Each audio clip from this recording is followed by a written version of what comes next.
तुमचं माझ्या YouTube चॅनलमध्ये स्वागत आहे। आता गोकुळाष्टमी येते ना, त्यानिमित्ताने मी तुम्हाला एक रेसिपी, एक नाही दोन रेसिपी दाखवणार आहे।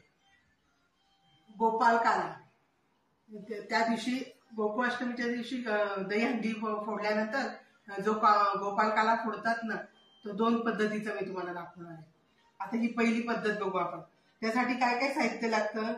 स्वच्छ पाण्याने धुतलेले पोहे, दही, दूध, कोथिंबीर, हिरवी मिरची, मीठ, साखर।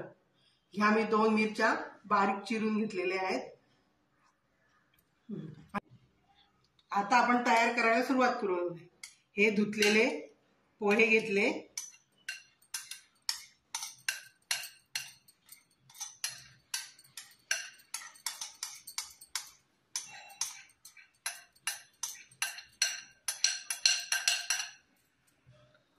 त्याच्यामध्ये आपण दूध टाकलं,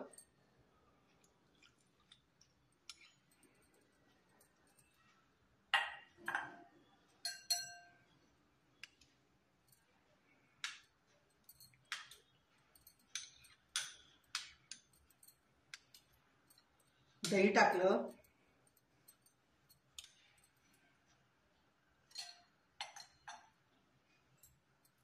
चवीप्रमाणे मीठ टाकलं, साखर घातली,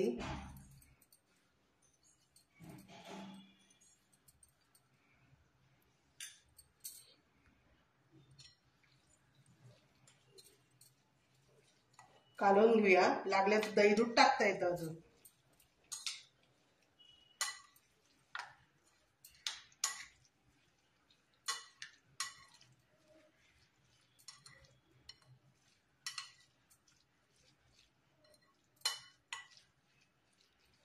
थोडं दूध टाकूया।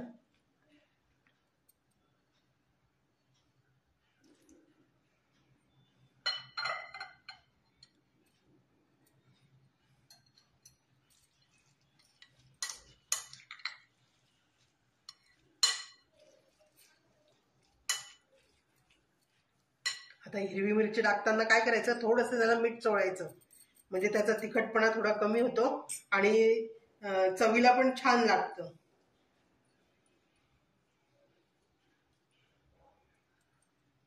मिरची तुम्हाला हवी तशी टाका।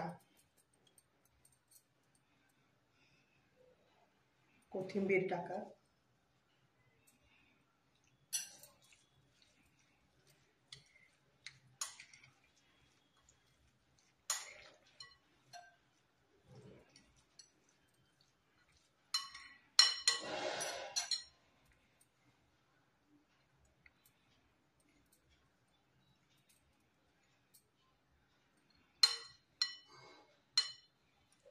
अशा प्रकारे हा एक प्रकार झाला। आता दुसरा प्रकार दाखवते तुम्हाला। याला तुम्ही मिरचीची फोडणी सुद्धा घालू शकतात, पण मी हे असं केलं। फोडणी घालताना तेल गरम करून त्यात मोहरी, जिरं, हिरवी मिरची, कढीपत्ता टाकून पण तुम्ही त्याला फोडणी घालू शकतात। आणि तुम्ही आपलं कधी असं तुम्हाला वाटलं की काहीतरी नाश्त्याला वगैरे, तर तुम्ही असं पण खाऊ शकता। आणि तुम्ही हे घरी करून बघा आणि मला सांगा कसं वाटलं ते। मी तुमच्या कमेंटची वाट बघत आहे। आता मी तुम्हाला दुसरी रेसिपी दाखवते। ही रेसिपी कुठे असते, साधारणतः कीर्तन होतात ना, तेव्हा काल्याचं कीर्तन होतं, त्यावेळेला सगळेजण, कोणी चुरमुरे घेऊन येतं, कोणी पोहे घेऊन येतं, कोणी लाह्या घेऊन येतं, कोणी काकडी, टोमॅटो, लोणचं, दही, साखर असं घेऊन येतात सगळेजण। मग ते काय करतात, सगळेजण सगळं ते कालवून सगळ्यांना तो प्रसाद देतात दहीहंडी फोडल्यानंतर। तर मी आता तुम्हाला ही रेसिपी दाखवते कशी बनवतात ते। मुरमुरे, याला मुरमुरे पण म्हणतात काही जण। ह्या ज्वारीच्या लाह्या आहेत, पोहे आहेत, दही आहे, लोणचं आहे, हे घरी मी स्वतः बनवलेलं आहे, हिरवी मिरची, साखर, मीठ, काकडी, टोमॅटो आणि कोथिंबीर। कोणाला वाटलं तर याच्यात डाळिंब सुद्धा टाकू शकतात, डाळिंबाचे दाणे छान लागतं त्याच्याने सुद्धा। आता आपण बनवायला सुरुवात करूया।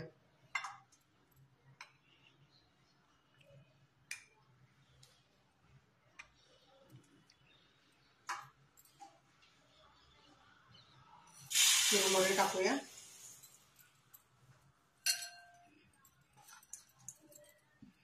ज्वारीच्या लाया घेऊ. आणि ह्या रेसिपीमध्ये पोहे धुवायची काही गरज नसते, ते असेच घ्यायचे असतात. आणि पातळ पोहे घ्यावे शक्यतो. तसंच मिरचीला मीठ लावून घेऊया.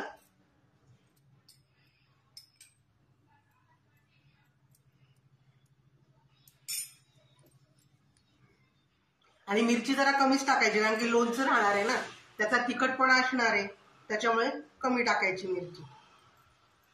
मिरची.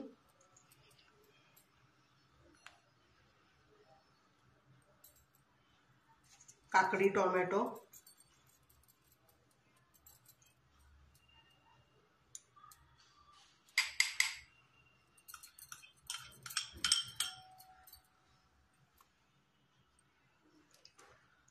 लोणचं,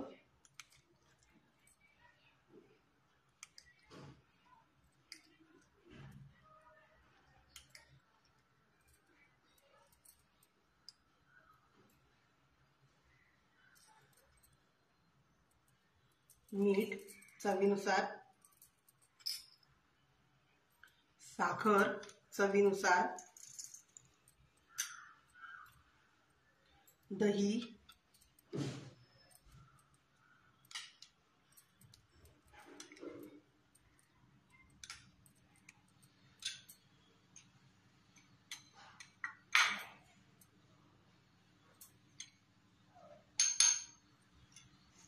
आता हे आपण सगळं काढायचं.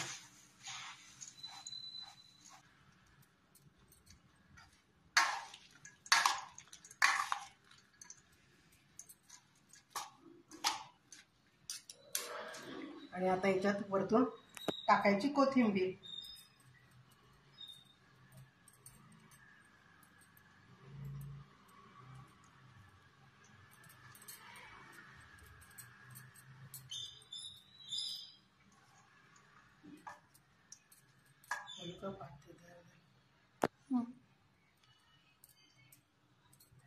हे जास्त ओलं नसतं, जरा सुकच असतं, एकदम असं भिजवलेलं नसतं. ते पहिली जी रेसिपी दाखवली त्याच्यात जसे पोहे खूप भिजवलेले होते तसं नसतं. हे असं सुकच असतं, कोरडं, पण खायला खूपच सुंदर लागतं.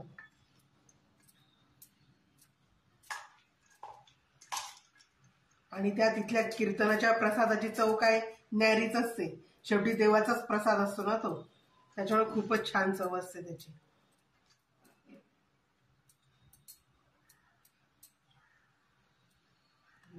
ही जी पहिली मी रेसिपी केली आहे ना, पूर्वी सगळे सण खूप छान साजरे व्हायचे. पूर्वी दही हंडी फोडायचे. आता हे जे चौकामध्ये मोठ्या दही हंड्या लावतात. पहिल्यांदा इतकं त्याचा फॅशन नव्हती त्याची. पहिल्यांदा चावळी मिळून किंवा गल्ली मिळून असं दही हंडी बांधली जायची. तर त्यावेळेला काय करायचे ते मुलं, आमच्या लहानपणीची गोष्ट सांगते मी. ते मुलं काय करायचे, प्रत्येका गोविंदा करत प्रत्येकाच्या घरी जायचे आणि सगळेजण त्यांना ह्या अशा काल्याचा प्रसाद द्यायचे.